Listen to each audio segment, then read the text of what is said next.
તો આ તરફ રાજકોટની વાત કરીએ। રાજકોટમાં કમર્શિયલ ગેસ સિલિન્ડરની અછત સામે આવી છે। આજે રવિવારે રાજકોટમાં ગાંઠિયાનું મોટા પ્રમાણમાં વેચાણ થતું હોય છે।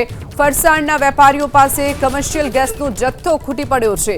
જ્યાં સુધી ગેસનો સ્ટોક છે ત્યાં સુધી ગાંઠિયા બનાવાશે તેવું પણ વેપારીઓનું કહેવું છે। કમર્શિયલ ગેસ સિલિન્ડરનો સ્ટોક આવશે ત્યારે વિતરણ કરીશું। કમર્શિયલ સિલિન્ડર પૂરતા નથી મળી રહ્યા આવો પણ આરોપ વેપારીઓ લગાવી રહ્યા છે। તો ફરસાણનો સ્ટોક અને ઉત્પાદન ઓછું થઈ રહ્યું છે। જરૂર પડશે તો કોલસાની ભઠ્ઠી બનાવીશું અને ગાંઠિયા વેચીશું તેવી પણ વાત વેપારીઓ કરી રહ્યા છે।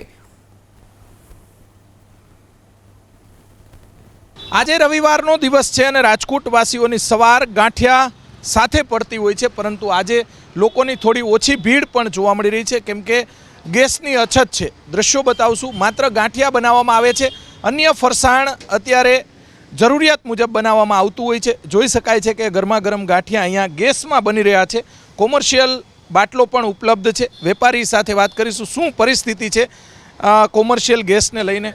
શું પરિસ્થિતિ છે અત્યારે કોમર્શિયલ ગેસમાં? એવું છે કે અત્યારે જ્યાં લગી બાટલા એજન્સી એમ કે હવે બાટલા છે ને જ્યાં સુધી છે એટલે વાપરો તે છે, બાકી હવે બાટલા આવશે। ફાફડા લાઈવ વસ્તુ છે, ફાફડા સમોસા કચોરી એ ગેસ બંધ થઈ જાય એટલે કોલસા ઉપર કરવાનું એ ગણતરી હતી। બરોબર, પછી કોલસા ઉપર કરવું? કોલસા ઉપર જ કરવું પડશે, એનું કારણ બાટલા હવે પૂરું થવાનું છે નહીં સ્ટોક।